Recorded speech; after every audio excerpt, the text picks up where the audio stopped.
पंजाब और केपी के मुख्तलिफ इलाकों में धुंध के डेरे। धुंध के बायस लाहौर सियालकोट मोटरवे बंद। मोटरवे M3 फैजपुर से समुद्री तक धुंध की वजह से बंद।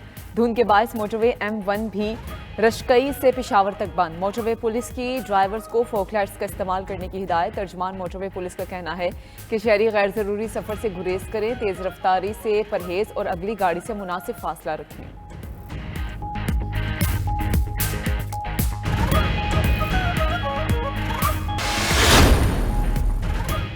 अमरीका का इसराइल को टैंक के 13,000 गोले फ्राहम करने के लिए हंगामी इकदाम। अमरीकी वज़ीर ख़ारजा ने हंगामी बुनियादों पर कांग्रेस को खत लिख दिया। आम तौर पर हथियारों की फरोख्त से पहले कांग्रेस जायजा लेती है। हंगामी इकदाम से कांग्रेस का जायजा नज़रअंदाज कर दिया गया। उधर यमन के हौसी बागियों का कहना है कि तिजारती जहाज़ों को इसराइल नहीं पहुँचने देंगे। गजा में इमदाद में इजाफा ना किया गया तो इसराइली जहाज़ों को हदफ बनाएंगे।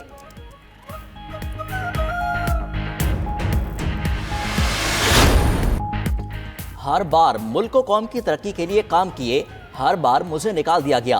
साबिक वज़ीर आज़म नवाज शरीफ कहते हैं, बताया जाए उन्हें बार बार क्यों निकाला गया। क्या कारगिल जंग छेड़ने पर सवाल उठाने पर निकाला गया था? 2017 तक मुल्क तरक्की कर रहा था, उन्हें निकाल दिया गया और 2022 तक बट्ठा बैठ किया। कुछ किरदारों ने भागते दौड़ते पाकिस्तान को ठप करके रख दिया। उनके दौर में मुल्क तरक्की कर रहा था, क्यों अनाड़ी को बागडोर दी गई? मुल्क को इस हाल पर पहुंचाने वालों का मुहासबा होना चाहिए।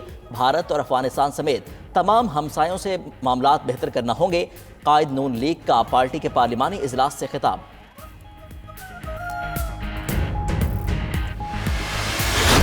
का वजीर आजम ने अब 3 बार वजीर आजम तो बन चुका है और कोशिश में है कि उसको 4थी बार सिलेक्ट किया जाए। जिस शख्स ने पहली बार, दूसरी बार, तीसरी बार फेल हुआ, वो 4थी बार आके कौन सा तीर मारेगा? जो 3 बार फेल हुआ, 4थी बार कौन सा तीर मारेगा? बिलावल भुट्टो की नवाज शरीफ पर तनकीद। चेयरमैन पीपल्स पार्टी का तीमर गिराह में खिताब। कहा, रायवंडवाला 3 बार वजीर आजम बन चुका, 4थी बार सिलेक्ट होना चाहता है। मियां साहब 4थी बार भी उनसे लड़ाई करेंगे।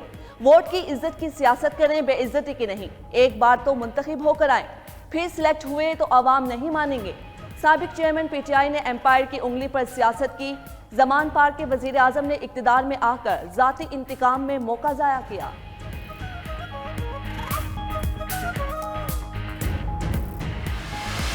नवाज शरीफ शायद वो वाहिद लीडर है जलालपुर जट्टा वालों जो आज भी अदालतों के चक्कर काट रहा है, चक्कर पे चक्कर काट रहा है। तो नवाज शरीफ को रींग रींग कर इंसाफ मिल रहा है, उस पर भी वो कहते हैं कि शायद नवाज शरीफ को फेवर किया जा रहा है। तुम्हें शर्म आनी चाहिए।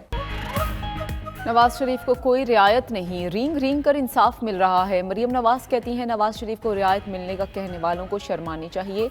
नवाज शरीफ वाहिद लीडर है जो आज भी अदालतों के चक्कर काट रहा है। नून लीग की चीफ ऑर्गेनाइजर का जलालपुर जट्टा में कन्वेंशन से खिताब। बोली कि अडियाला जेल के कैदी को जो सहूलतें दी जा रही हैं वो बाकियों को भी दी जाएं। नवाज शरीफ 2 बार वजीर आला, 3 बार वजीर आजम बने, 1 पैसे की करप्शन नहीं की। जिसे 1 बार इख्तदार मिला उसने तारीख की सबसे बड़ी करप्शन की। बरतानिया से आए 190 मिलियन पाउंड पानी पीटीआई की जेब में गए। वो नवाज शरीफ के खिलाफ साजिश का सहूलतकार था। JUI के सरबराह मौलाना फजल रहमान कहते हैं, पीटीआई हुकूमत का एजेंडा पाकिस्तान तोड़ना था। पिछली हुकूमत इसराइल को तस्लीम करने और कश्मीर को भारत के हवाले करने आई थी। वो इस फितने को ख़त्म करने के लिए खड़े हो गए। मुल्क के लिए कुर्बानी देने वालों का कर्ज उतारना होगा। साबिक कबायली इलाकों के आवाम को धोखा दिया गया। कौमी और सूबाई असम्बली की नशिस्तें कम हो गईं।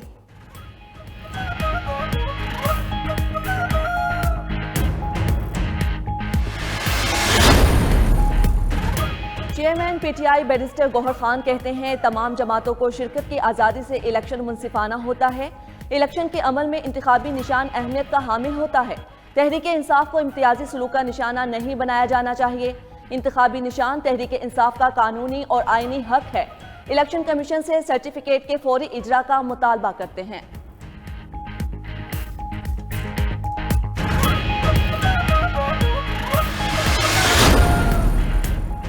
190 मिलियन पाउंड रेफरेंस। बानी पीटीआई के खिलाफ गवाहों की फहरिस्त सामने आ गई। MQM का कोई वफाकी वजीर साबिक वजीर आजम के खिलाफ गवाह नहीं बना। पीटीआई काबीना में सिर्फ 3 वज़रा नैब के गवाह बने। परवेज खटक, नदीम अफजल चंद और जुबैदा जलाल शामिल। साबिक प्रिंसिपल सेक्रेटरी आजम खान वादा माफ गवाह नहीं, सिर्फ गवाह बने। 190 मिलियन पाउंड केस में जुबैदा जलाल का नैब टीम को बयान भी सामने आ गया। नैब टीम को बताया कि उन्होंने 190 मिलियन पाउंड के मामले की तहकीकात का मुतालबा किया। उनका मौक़िफ़ था कि 190 मिलियन पाउंड पाकिस्तान का असासा है, उसे वापस आना चाहिए। इसरार के बावजूद साबिक वज़ीर आज़म ने किसी की एक ना सुनी।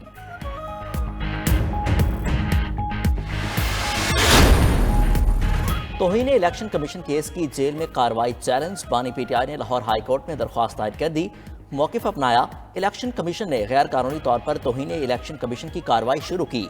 जेल में खुफिया ट्रायल रखना आइन के आर्टिकल 4 की खिलाफ वर्जी है। अदालत इलेक्शन कमीशन का जेल ट्रायल का फैसला कलअदम करार दे दे। दूसरी जानिब तोशाखाना रेफरेंस फैसले में साबिक चेयरमैन पीटीआई की पटिशन वापस लेने की दरख्वास्त मुस्तरद। इस्लामाबाद हाई कोर्ट ने तफसीली फैसला जारी कर दिया। बानी पीटीआई के दरख्वास्त नाकाबिल समात होने की बिना पर खारिज की गई।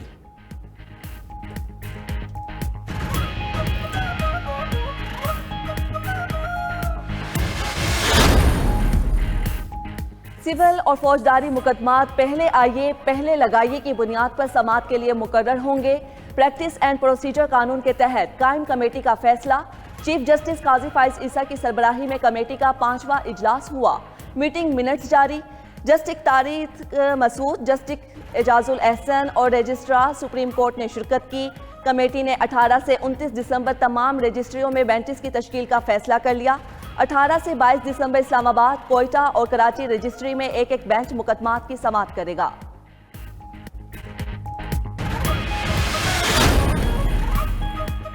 सुप्रीम कोर्ट में जस्टिस मुजाहिर नकवी की दोनों आईनी दरखास्तों को नंबर अलॉट कर दिए गए। जस्टिस मुजाहिर नकवी की दरखास्तों को 43 और 44 नंबर अलॉट।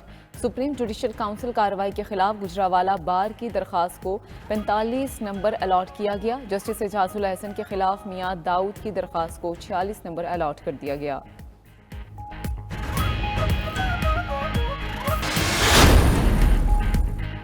अडियाला जेल में चौधरी परवेज इलाही से अहले खाना और वकला ने मुलाकात की। मुलाकात में केसेस और सेहत से मुतल्लिक बातचीत। माहिर अमराज कल्ब ने साबिक वजीर आला का मुआयना भी किया।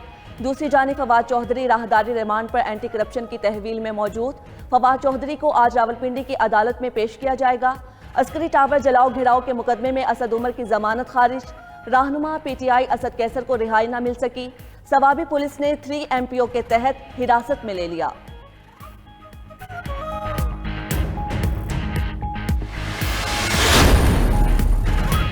निगरान वज़ीर आला पंजाब की ज़ेर सदारत इजलास। गंदम की काश्त और यूरिया खाद की दस्तियाबी से मुताल्लिक उमूर का जायजा।